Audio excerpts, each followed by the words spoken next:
The Miracle of Zobéide by Pierre Mille.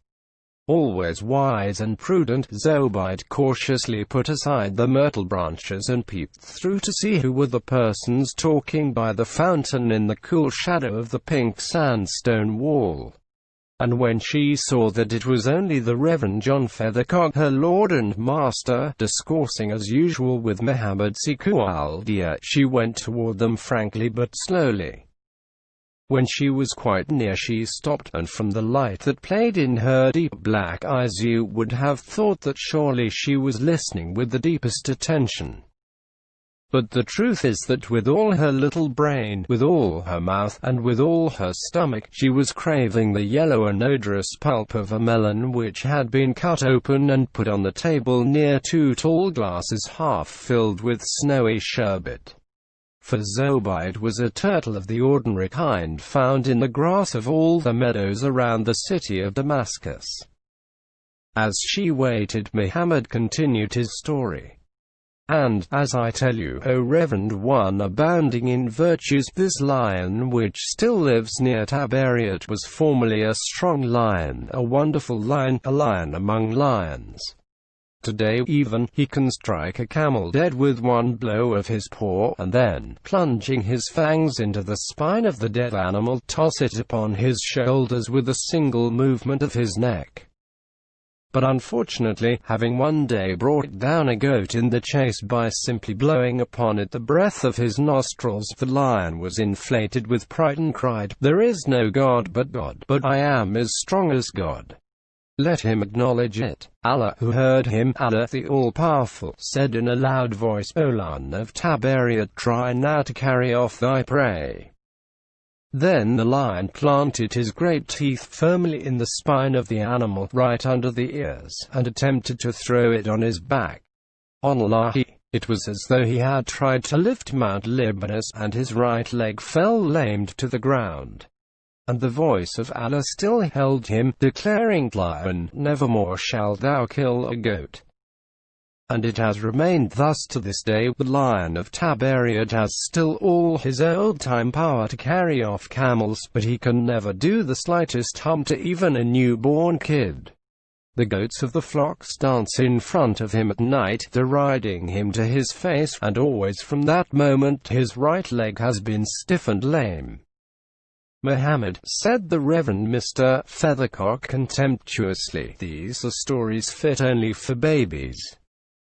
"How, then," replied Mohammed Sekou, "do you refuse to believe that God is able to do whatever he may wish, that the world itself is but a perpetual dream of God's, and that, in consequence, God may change this dream at will? Are you a Christian if you deny the power of the All-Powerful?" "I am a Christian," replied the clergyman with a trace of embarrassment, "but for a long time we have been obliged to admit, we pastors of the civilized Church of the Occident, that God would not be able, without belying himself, to change the order of things which he established when he created the universe. We consider that faith in miracles is a superstition which we must leave to the monks of the churches of Rome and of Russia, and also to your Mussulmans who live in ignorance of the truth. And it is in order to teach you this truth that I have come here to your country, and at the same time to fight against the pernicious political influence exerted by these same Romish and Greek monks of whom I have just been speaking." "By invoking the name of Allah," responded Mohammed with intense solemnity, "and by virtue of the collarbone of the mighty Solomon, I can perform great miracles. You see this turtle before us? I shall cause it to grow each day the breadth of a finger." In saying these words he made a sudden movement of his foot towards Zobéide, and Zobéide promptly drew her head into her shell. "You claim to be able to work a miracle like that," said the clergyman scornfully. "You, Mohammed, a man immersed in sin, a Mussulman whom I have seen drunk." "I was drunk," replied Mohammed calmly, "but not as drunk as others." "So you think yourself able to force the power of Allah?" pursued Mr. Feathercock, disdaining the interruption. "I could do it without a moment's difficulty," said Mohammed. Taking Zobéide in his hand, he lifted her to the table. The frightened turtle had again drawn in her head. Nothing could be seen but the black encircled golden squares of her shell against a background of juicy melon pulp. Muhammad chanted, "Thou thyself art a miracle, O turtle! For thy head is the head of a serpent, thy tail the tail of a water rat, thy bones are birds' bones, and thy covering is of stone, and yet thou knowest love as it is known by men. And from thy eggs, O turtle of stone, other turtles come forth. Thou thyself art a miracle, O turtle! For one would say that thou wert a shell, naught but a shell, and behold, thou art a beast that eats. Eat of this melon, O turtle, and grow this night the length of my nail, if Allah permit.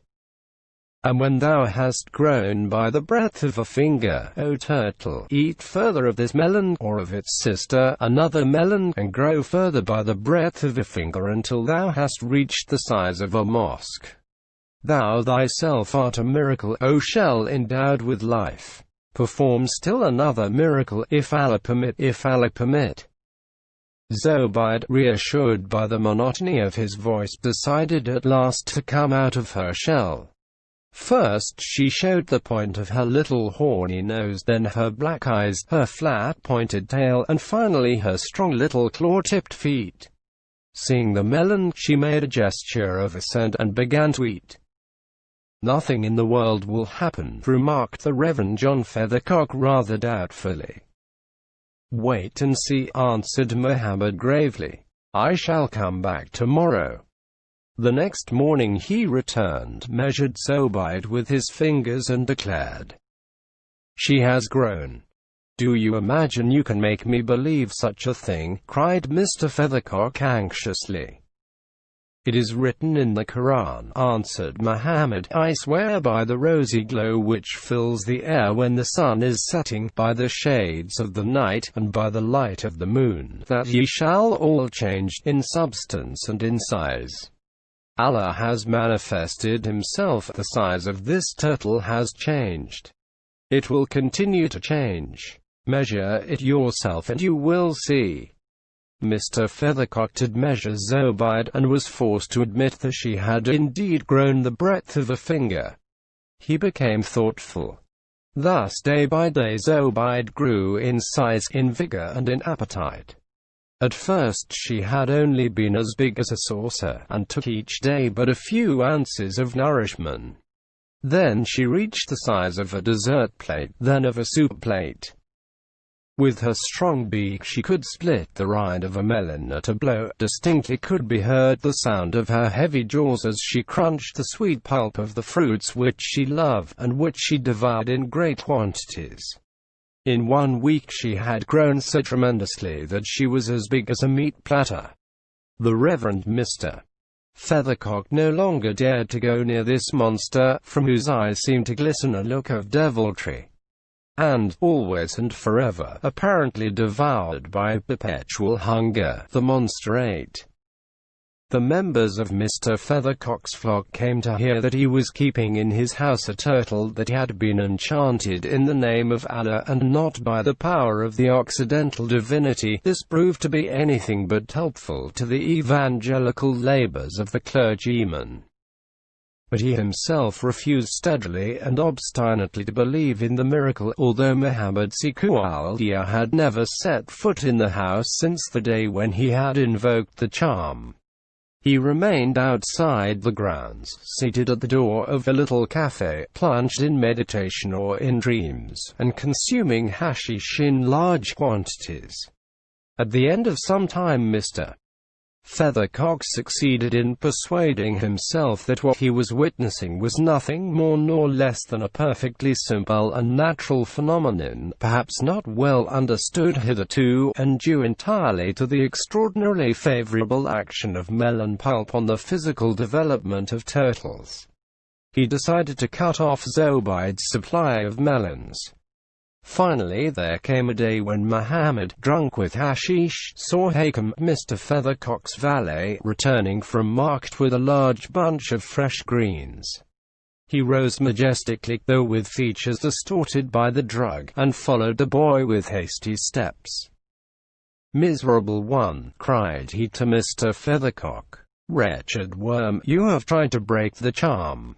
Rejoice then, for you have succeeded and it is broken. But let despair follow upon the heels of your rapture, for it is broken in a way that you do not dream. Henceforth your turtle shall dwindle away day by day." The Reverend Mr. Feathercock tried to laugh, but he did not feel entirely happy. On Sundays, at the services, the few faithful souls who remained in his flock looked upon him with suspicion. At the English consulate they spoke very plainly, telling him unsympathetically that anyone who would make a friend of such a man as Mohammed Sikualdia, and who would mingle promiscuously with such rabble, need look for nothing but harm from it. Zobéide, when she was first confronted with the fresh, damp greens, showed the most profound contempt for them. Unquestionably she preferred melons. Mr. Feathercock applauded his own acumen. She was eating too much, that was the whole trouble, he said himself. And that was what made her grow so remarkably. If she eats less she will probably not grow so much. And if she should happen to die, I shall be rid of her. Whatever comes, it will be for the best. But the next day Zobéide gave up pouting and began very docilely to eat the greens, and when the boy Hagcom carried her next bunch to her he said slyly, "Effendi, she is growing smaller." The clergyman attempted to shrug his shoulders, but it was impossible to disguise the fact from himself. Zobéide had certainly shrunk. And within an hour all Damascus knew that Zobéide had shrunk. When Mr. Feathercock went to the barber shop, the Greek barber said to him, "Sir, your turtle is no ordinary turtle." When he went to call on Mrs. Hollingshead, a lady who was always intensely interested in all subjects that she failed to understand and who discussed them with a beautiful freedom, she said to him, "Dear sir, your turtle. How exciting it must be to watch it shrink. I am certainly coming to see it myself." When he went to the Anglican orphanage, all the little Syrians, all the little Arabs, all the little Armenians, all the little Jews drew turtles in their copy books, turtles of every size and every description, the big ones walking behind the little ones, the tail of each in the mouth of another, making an interminable line. And in the street the donkey drivers, the water carriers, the fishmongers, the vendors of broiled meats, of baked breads, of beans, of cream, all cried, "Mr. Turtle, Mr. Turtle, try our wares. Buy something for your poor stubborn beast that is pining away." And, in truth, the turtle continued to shrink. She became again the size of a soup plate, then of a dessert plate, then of a saucer, till finally one morning there was nothing there but a little round thing, tiny, frail, translucent, a spot about as big as a lady's watch, almost invisible at the base of the fountain. And the next day there was nothing there, nothing whatever, neither turtle nor the shadow of turtle, or more trace of a turtle than of an elephant in all the grounds. Mohammed Sikualdia had stopped taking hashish, because he was saturated with it. But he remained all day long, huddled in a heap at the door of the little café immediately opposite the clergyman's house, his eyes enlarged out of all proportion, set in a face the color of death, gave him the look of a veritable sorcerer. At this moment the Reverend Mr.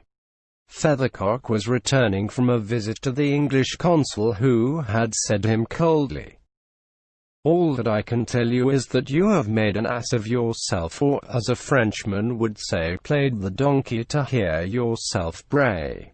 The best thing you can do is to go and hunt up a congregation somewhere else." The Reverend John Feathercock accepted the advice with deference, and took the train for Bayreuth. That same evening Mohammed Sikualdia betook himself to the house of one Antonio, interpreter and public scribe, and ordered him to translate into French the following letter, which he dictated in Arabic. Afterwards he carried this letter to Father Stephen, prior to the monastery of the Greek High Chrysolomites. May heaven paint your cheeks with the colors of health, most venerable Father, and may happiness reign in your heart. I have the honor to inform you that the Rev. John Feathercock has just left for Bayreuth, but that he has had put upon his trunks the address of a city called Liverpool, which, I am informed, is in the Kingdom of England, and also everything points to the belief that he will never return. Therefore, I dare to hope that you will send me the second part of the reward you agreed upon, as well as a generous present for Hakem, Mr. Feathercock's valet, who carried every day a new turtle to the house of the clergyman, and carried away the old one under his cloak. I also pray you to tell your friends that I have for sale at prices exceptionally low 55 turtles, all of different sizes, the last and smallest of which is no larger than the watch of a European houri. I have been at infinite pains to find them, and they have served to prove to me with what exquisite care Allah fashions the members of the least of His creatures and ornaments their bodies with the most delicate designs.